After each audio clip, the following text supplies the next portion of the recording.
کہتے دلیل یہ ہے کہ رسول اللہ کے جانے کے بعد یہ ان کے ہاں بھی یہی ہے، ایک سطر کا بھی فرق نہیں کہ ان کی خلافت کی دلیل یہ ہے کہ رسول اللہ کے جانے کے بعد کیونکہ باقاعدہ کوئی نظام نہیں تھا تو سقیفہ بنی سعدہ میں مسلمانوں کا اجماع ہوا، اور اجماع امت نے، اجماع یعنی کہ مسلمانوں کی میجورٹی نے وہاں پہ ایک الیکشن کیا، اور اس الیکشن میں انہیں سلیکٹ کر لیا گیا۔ اچھا یہیں پہ آئیں، کیا ہوا تھا؟ امت کا اجماع۔ خلیفہ کس کا تھا؟ رسول کا۔ اجماع کس کا تھا؟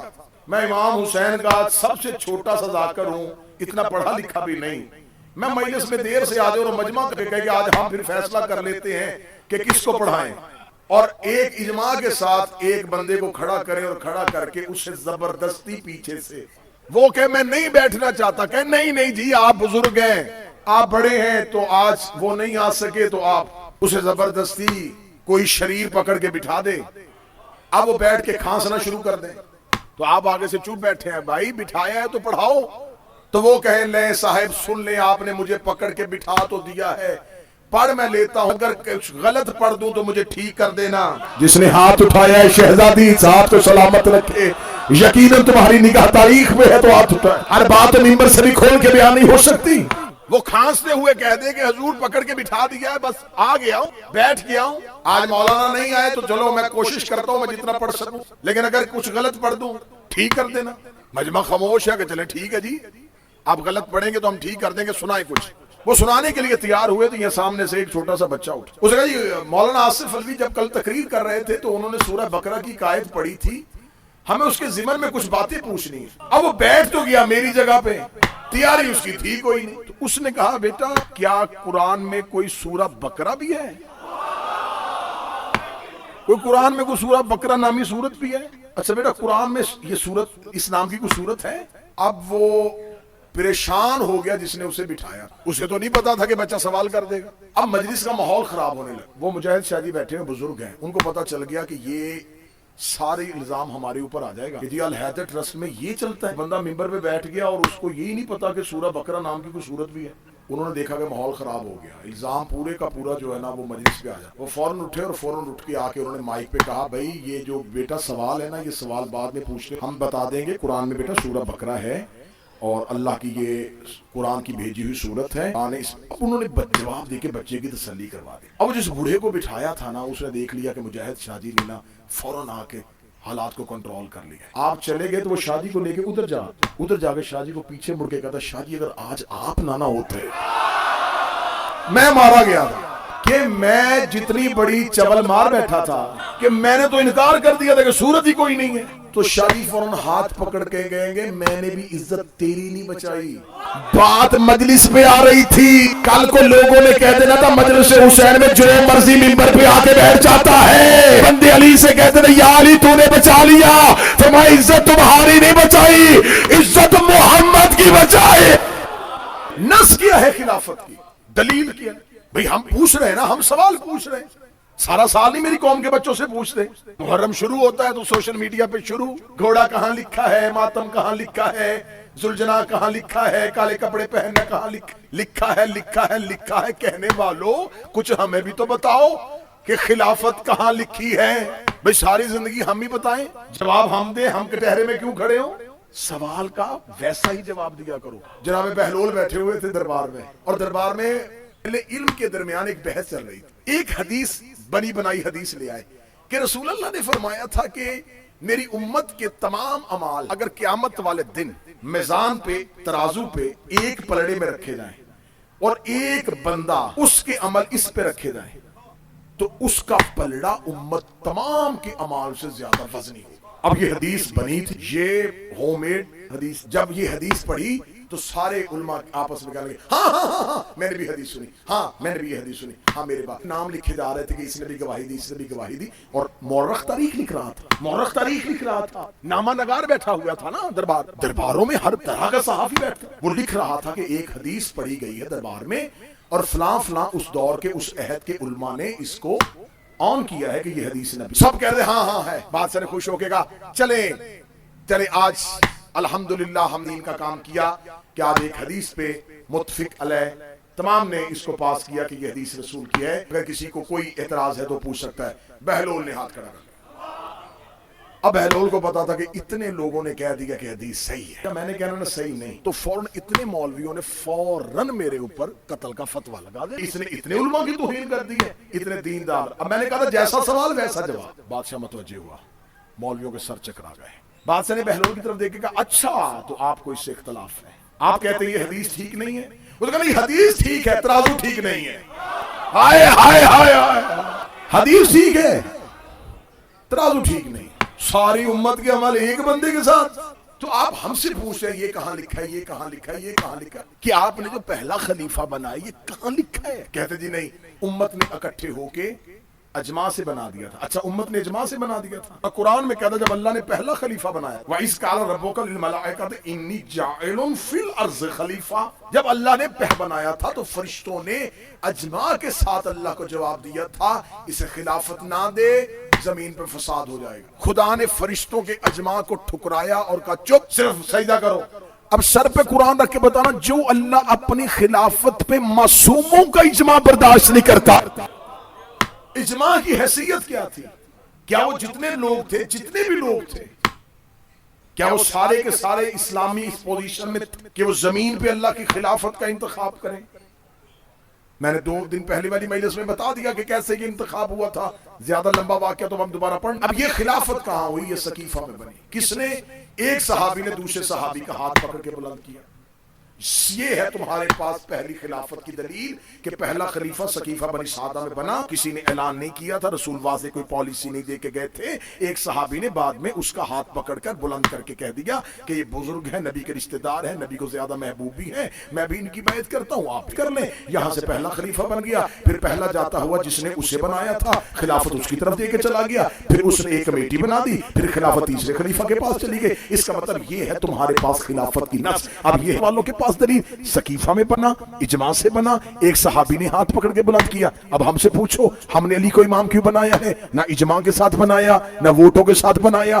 رسول اللہ نے اپنی آخری حج میں حجت الوداع کے موقع پر ہاتھ پکڑ کر بلند کر کے لوگوں کو بتایا کہ یہ جو اعلان میں اس کی ولایت کا کر رہا ہوں یہ میں اپنی مرضی سے نہیں کر رہا، ابھی جبریل آیا اور اس نے مجھے کہا ہے کہ اگر تو نے یہ نہ پہنچایا تو تو نے رسالت کا کچھ بھی نہیں پہنچایا، اس لیے علی اور علی کے میرے بعد تمہارے مولا اور تمہارے ولی ہیں۔ یہ ہے ہمارے پاس امامت کی دلیل۔ شیعہ ہو سنی ہو فیصلہ گھر جا کے کرنا۔ اور میرا اہل سنت بھائی کس ماحول میں زندگی گزار رہے ہو؟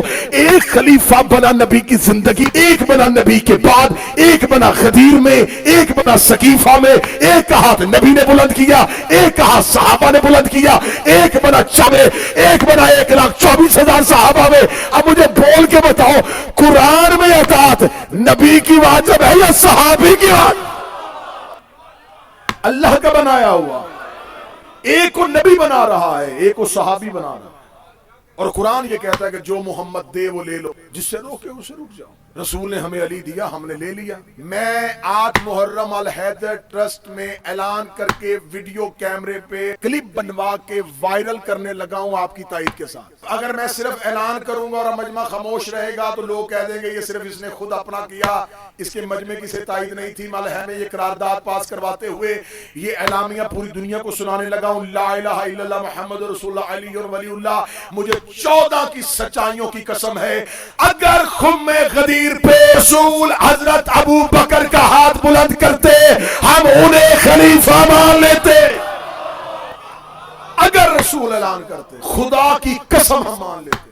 ہمیں کیا مجبوری بنی تھی کہ ہم کسی کا انکار کریں؟ رسول اللہ نے بلند ہی نہیں کیا، رسول نے کہا ہی نہیں، حکم ہی نہیں دیا۔ ماتم کرتے ہیں شیعہ بدعت ہے۔ بدعت کیوں ہے جی؟ اچھا تو مان گے نا جو نبی کی زندگی میں نہ ہو وہ بدعت ہوتا ہے؟ جو ہاتھ نیچے ہے یار آپ کیا سننا چاہ رہے ہیں؟ یہ گھوڑا نکال دے نبی کی زندگی میں تو تھا ہی نہیں، ماتم کر دے نبی کی زندگی میں تو تھا ہی نہیں۔ اچھا جو نبی کی زندگی میں نہیں ہوتا وہ نہیں مان، تو یہ نبی کی زندگی میں خلیفہ تھے ہی نہیں۔ بھئی آپ ہمیں بتائیں، آپ ہمیں منوا لیں، دلیل دے ہمیں مان لیں۔ جہاں دلیل نہیں ہوتی وہاں گالی وہاں گولی۔ جب دلیل ختم ہو جاتی ہے، جب علم کا دروازہ بند ہو جاتا ہے، جب ہدایت ہی نہیں ہے، ہم آپ پہ سوال کر رہے ہیں، ہم ماننے کے لیے تیار ہیں بھائی۔ دلیل ہمارے پاس دلیل ہے، امیر المومنین اور ان کے بیٹوں کی امامت غدیر اور 1.25 لاکھ صحابی موقع کے گواہ۔ اچھا علی 2 طرح سے خلیفہ ہیں، سلیکشن سے بھی اور الیکشن سے بھی۔ سلیکشن اللہ نے کی غدیر میں،